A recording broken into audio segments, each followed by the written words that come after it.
கிறிஸ்துவில் பிரியமானவர்களே, இந்த நாளுக்கான தினசரி தியான வசனம் மத்தேயு எழுதின சுவிசேஷம் 22வது அதிகாரம் 32வது வசனம். மத்தேயு 22:32. Matthew 22:32. தேவன் மரித்தோருக்கு தேவனாயிராமல் ஜீவனுள்ளோருக்கு தேவனாய் இருக்கிறார் என்றார். இப்போ தேவனாய் இருக்கிறார் அப்படின்னு சொல்லும்போது இங்க மோசே சொன்ன காரியத்தை தான் சொல்றார். நான் தேவனாய் இருக்கிறேன் அப்படிங்கிறது என்ன? யாத்திராகமம் 3வது அதிகாரம் 6வது சொல்லும் போது, இப்ப மோசே இங்க எழுதும்போது ஆபிரகாம் இறந்து 500 வருஷம் ஆச்சு, ஈசாக்கு இறந்து 400 வருஷம் ஆச்சு, யாக்கோபு இறந்து 300 வருஷம் ஆச்சு. ஆனா ஆண்டவர் என்ன சொல்றாரு? அவர்களுக்கும் நான் தேவனாய் இருக்கிறேன் என்று சொல்லக்கூடிய ஒரு காரியத்தை சொல்றாரு. அப்ப என்ன, அவர் யாருக்கு தேவன்? தேவன் அவரு மரித்தோருக்கு தேவனாயிராமல். அப்படின்னா என்ன? ஆபிரகாம், ஈசாக்கு, யாக்கோபு இந்த 3 பேரும் பூமியில மரித்தாங்க. ஆனா அவங்க உயிரோட தேவன்கிட்ட இருக்கிறாங்க. அதத்தான் அங்க அழகாக சொல்றாரு. அவர் மரித்தோருக்கு தேவனாய் இராமல். ஏன்னா அதனாலதான் சங்கீதம் 16வது சங்கீதம் 10வது வசனம் சொல்லும் என்ன சொல்றாரு?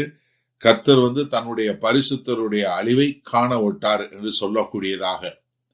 எனக்கு சொல்லும்போது என்ன, அவங்களுடைய மரணம் என்பது அவங்களுக்குள்ள முடிவில்லை. ஏன்னா ஜீவனுள்ளோருக்கு தேவனாய் இருக்கிறார், மரித்தோருக்கு இல்ல, ஜீவனுள்ளோருக்கு. அப்போ இந்த முற்பிதாக்கள் என்று சொல்லக்கூடிய ஆபிரகாம், ஈசாக்கு, யாக்கோபு இன்னைக்கும் உயிரோட இருக்கிறாங்க. ஏன்னா யாத்திராகமம் 3வது அதிகாரத்துல மோசே எழுதும் போதே அவர்கள் மரித்து 500-400 வருஷம் ஆனா கூட அவர்கள் இன்னும் உயிரோட இருக்கிறதா தான் தேவன் சொல்றாரு. நான் அவர்களுக்கு தேவனாய் இருக்கிறேன். ஆபிரகாம் ஜீவனோட இருக்கிறாரு, ஈசாக்கு ஜீவனோட இருக்கிறாரு, யாக்கோபு ஜீவனா இருக்கிறாரு. இது ஒரு அடையாளமோ ஒரு சிம்பலோ இல்ல ஒரு இதா இல்ல, உண்மையிலேயே அவர்கள் உயிரோட இருக்கிறாங்க. ஏன்னா லூக்கா 16வது அதிகாரத்துல ஒரு சம்பவம் சொல்றாரு. அதுல 22-23 சொல்லும்போது ஆபிரகாம் அங்க ஜீவனோட இருக்கிறாரு, அது பார்க்கக்கூடிய ஒரு காரியத்தை பார்க்கிறோம்.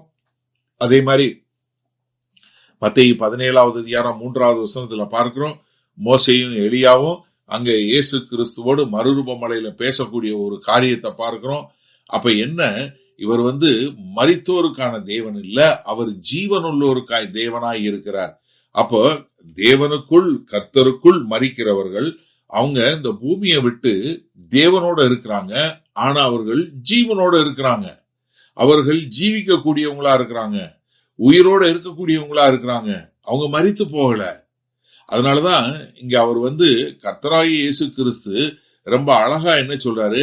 அவர் ஆபிரகாமின் தேவன், ஈசாக்கின் தேவன், யாக்கோபின் தேவன்.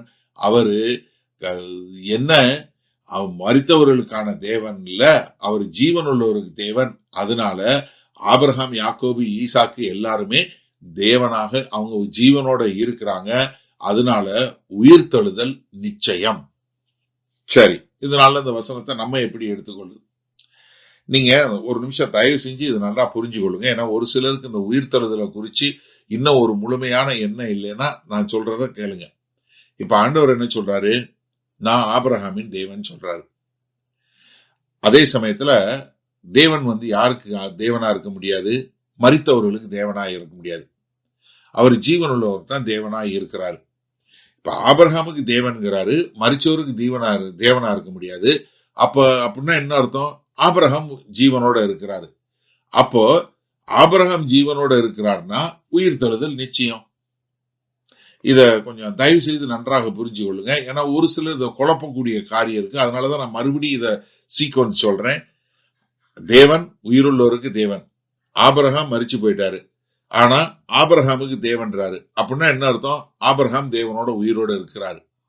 அப்ப என்ன, உயிர்த்தெழுதல் என்பது எதுல இருக்கு? கர்த்தருடைய உடன்படிக்கையினுடைய உண்மை தன்மையில இருக்குது. ஏன்னா கர்த்தருடைய உறவு அவருடைய மக்களுக்கு அவர்கள் மரணம் அடைந்த பின்பும் தொடர்கிறது.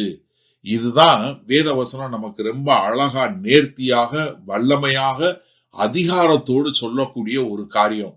அப்ப கர்த்தருடைய அடையாளமே என்ன பண்ணுது? உங்களுக்கும் எனக்கும் நித்திய வாழ்க்கையை கொடுக்கக்கூடியதாய் இருக்கிறது. அல்லேலூயா.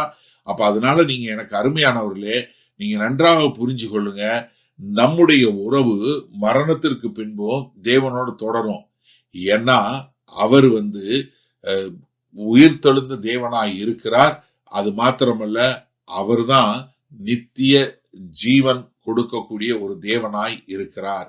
அதனால உங்களுக்கு எந்த ஒரு சந்தேகம் இல்லாம நீங்க நித்திய வாழ்க்கையில தேவனோடு இருப்பீங்கிற ஒரு நிச்சயத்தோடு வாழ உங்களுக்கு தேவன் வழிகடுவாராக. மகா கிருபையும் இரக்கம் நிறைந்த எங்கள் அன்பின் தகப்பனே, இந்த அருமையான நல்ல நாளுக்காய் நன்றி.